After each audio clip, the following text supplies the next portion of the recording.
Vamos dar continuidade na nossa leitura aqui, capítulo por capítulo, começando no Evangelho de Marcos e agora a gente vai para o capítulo de número 5. Vamos lá.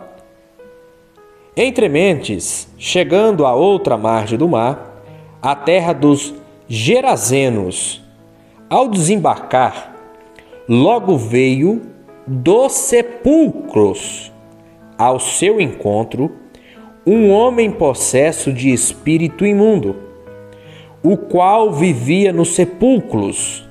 Observe, vivia nos sepulcros, e nem mesmo com cadeias alguém podia prendê-lo.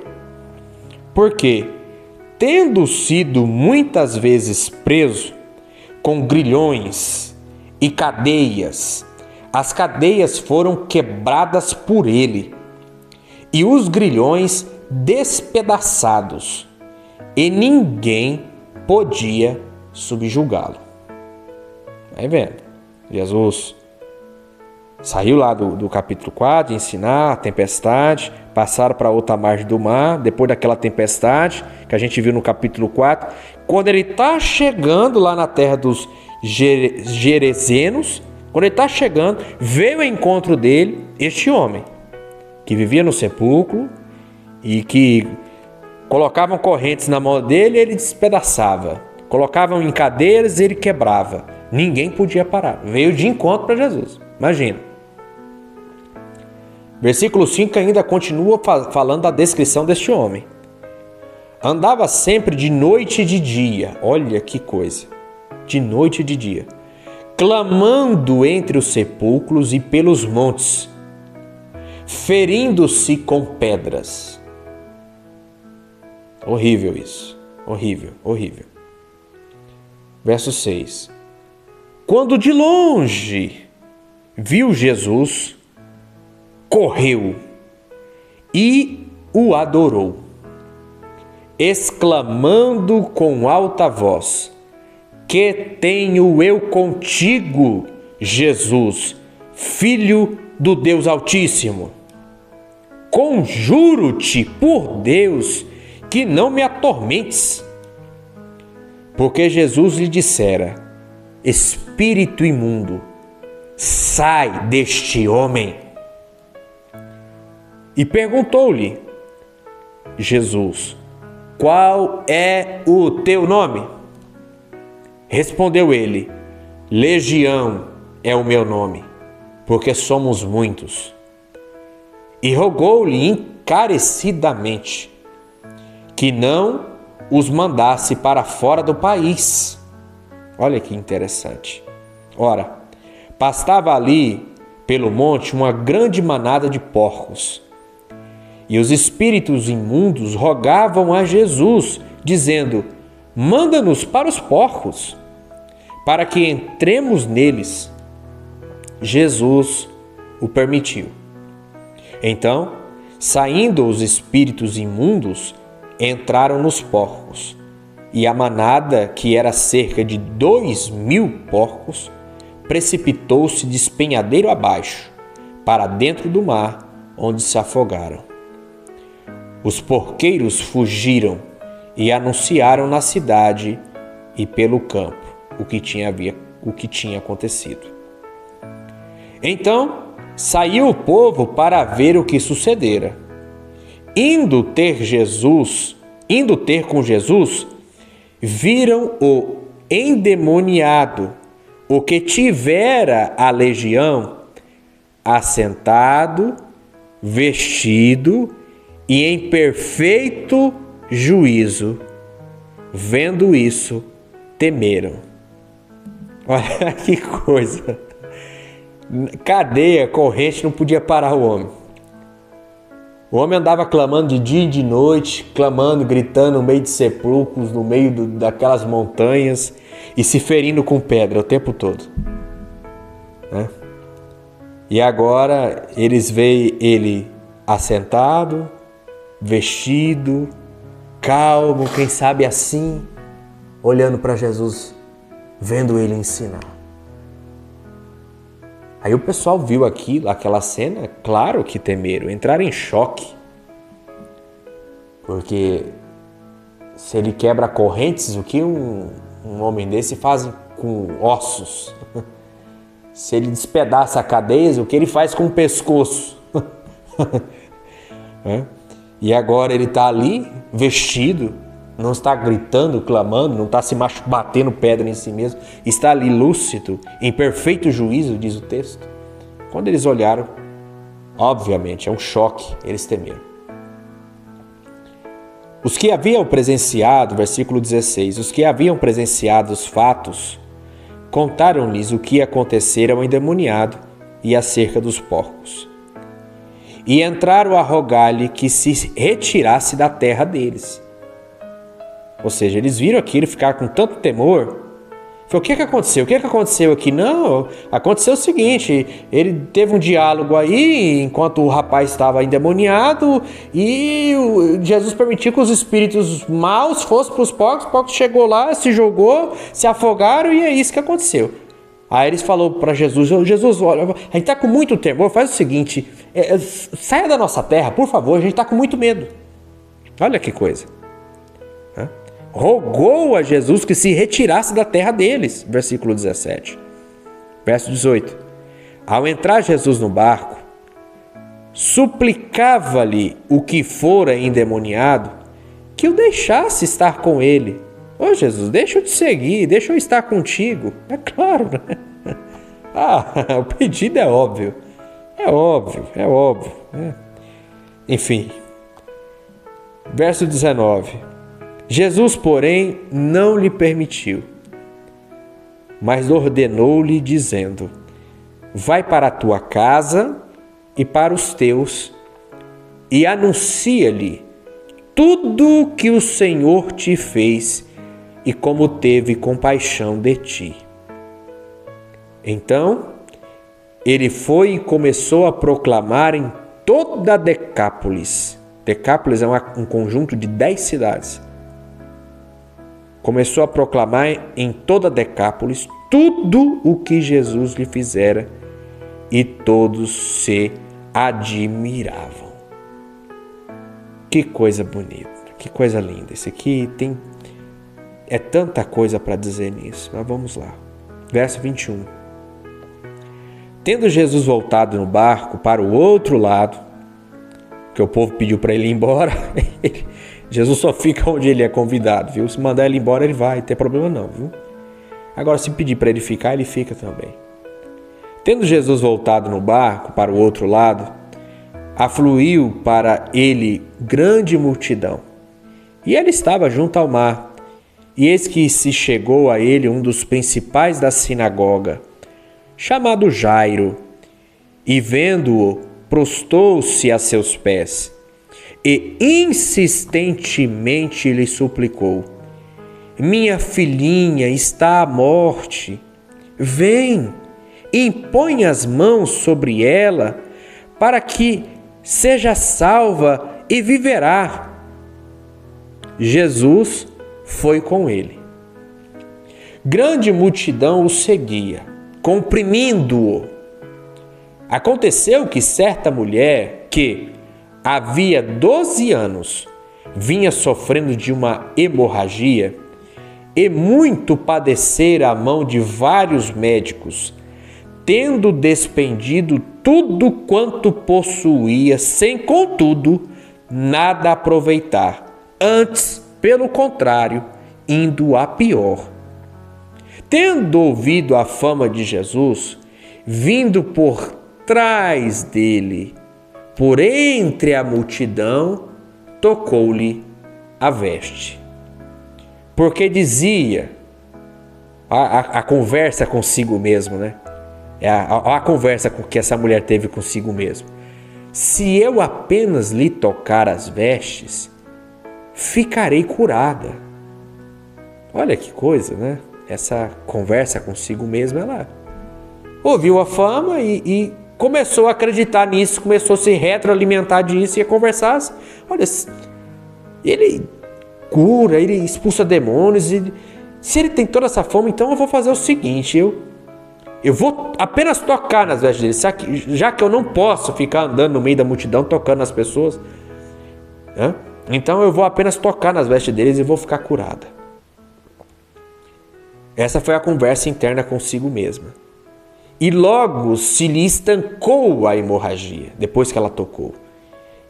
E sentiu no corpo estar curada do seu flagelo.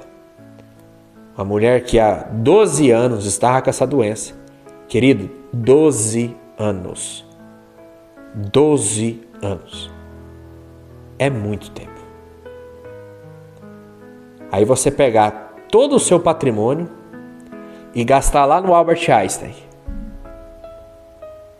Gastar no melhor hospital, no melhor médico da sua cidade.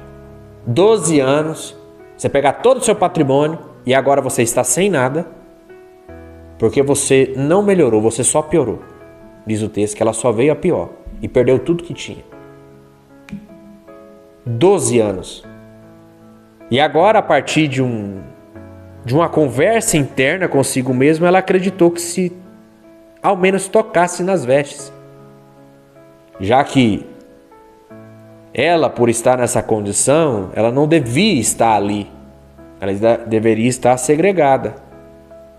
Andando pela cidade se declarando imunda, porque quem ela tocasse estava imundo dentro da questão religiosa judaica.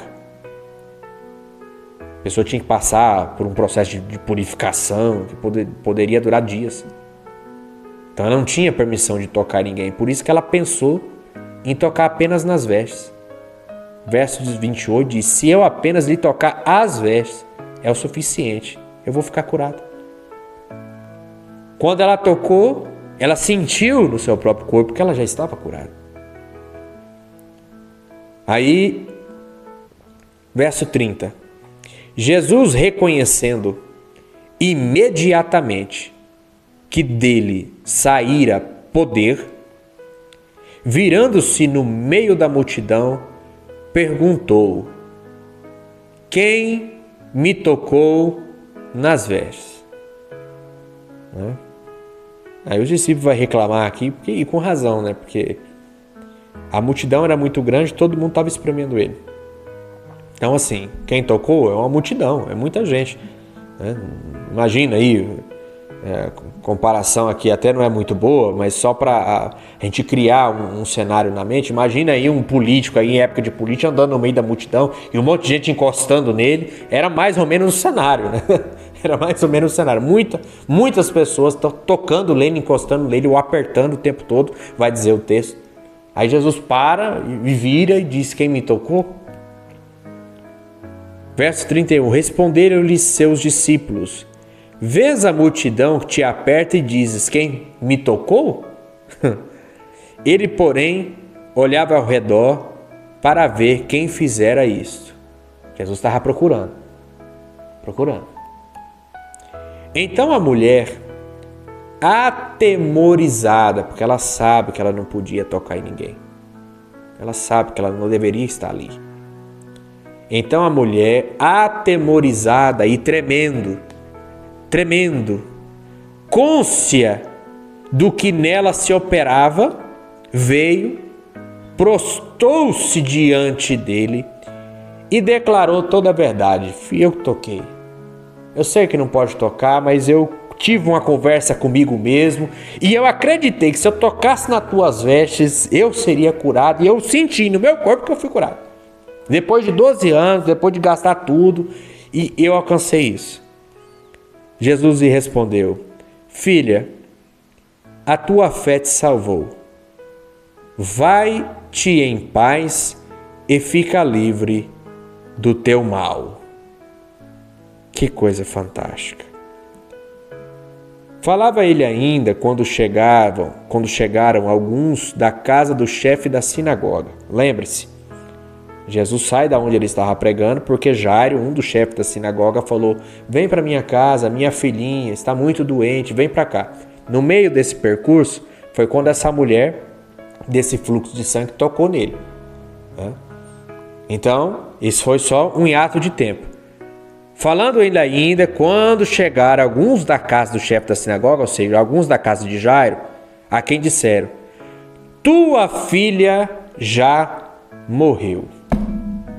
Isso aqui é uma notícia terrível. Uma notícia terrível. Para um pai, isso aqui dói muito. Dói muito. Tua filha já morreu. Por que ainda incomodas o mestre? Dói muito isso. Fico imaginando a expressão de Jairo, o choque, né, da notícia. E quem sabe Jesus vendo tudo aquilo, Jesus imediatamente intercepta no versículo 36 e diz: Mas Jesus, sem acudir a tais palavras, disse ao chefe da sinagoga: Não temas, crê somente. O choque foi, Jesus já encurtou e falou: Jairo, não temas, crê somente. Mas a minha filha, não temas. Contudo, verso 37, não permitiu que alguém o acompanhasse, senão Pedro e os irmãos Tiago e João. Chegando à casa do chefe da sinagoga, viu Jesus o alvoroço, e os que choravam, e os que planteavam muito. Ao entrar, lhes disse: Por que estáis em alvoroço e chorais? A criança não está morta, mas dorme. E riam-se dele. Tendo ele, porém, mandado sair todos, tomou o pai e a mãe da criança, e os que vieram com ele, e entrou na casa. Os que vieram com ele, os que foram mencionados, Pedro, Tiago e João. Mandou todo mundo sair. Estão rindo, tá plateando, falou que não está morto, começaram a rir. Então faz o seguinte, vocês estão rindo, né? Não estão acreditando? Faz o seguinte, olha, sai todo mundo, por favor, com licença, vai para ali. Fazer gracinha, piadinha, é ali, faça lá. Aqui, deixa só o pai e a mãe, Pedro, Tiago, João, me acompanha também. Foi isso que Jesus fez.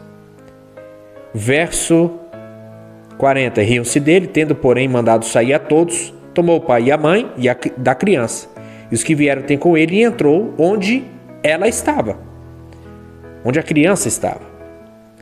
Tomando-a pela mão, disse: Talita cumi, que quer dizer: Menina, eu te mando, levanta-te. Imediatamente. Essa expressão. Ai, meu Deus do céu. É um texto que eu conheço desde criança, mas é impressionante essa expressão. Porque pegou na mão da criança para falar e a pessoa pode, abrir os olhos devagarzinho. Mas o texto vai dizer: imediatamente a menina se levantou e pôs-se a andar. A menina já deu um salto. Quando Jesus falou: Talita cumi, menina, eu te mando, levanta-te. A menina deu um salto, parecia que levou um choque. Levantou e começou a andar. Imediatamente. Pois tinha 12 anos. Então ficaram todos sobremaneira admirados. Mas Jesus ordenou-lhes expressamente que a ninguém o soubesse, e mandou que lhe desse de comer a menina. É bom demais. Isso aqui é coisa extraordinária. Senhor Jesus, muito obrigado por essa leitura. Muito obrigado por tudo que o Senhor tem feito e realizado em nossas vidas. Guarda, Senhor, essa palavra nos nossos corações e em nossas mentes. Que a conversa que possamos ter conosco mesmo seja conversas de fé, assim como foi essa mulher do fluxo de sangue. Que não possamos, Senhor, nos espantar com as notícias que nos dão, que possamos crer somente, para que possamos não temer e apenas crer que se tu quiseres, tu há de mandar e tudo há de se fazer calmo, novo e reviver, se tu quiseres. Planta, Senhor, essa palavra no nosso coração, no nosso olhar, na nossa mente e ajuda-nos a crescer em fé. É o que eu te peço. Amém. Obrigado. Mais um capítulo. Nos vemos no próximo vídeo com o capítulo de número 6.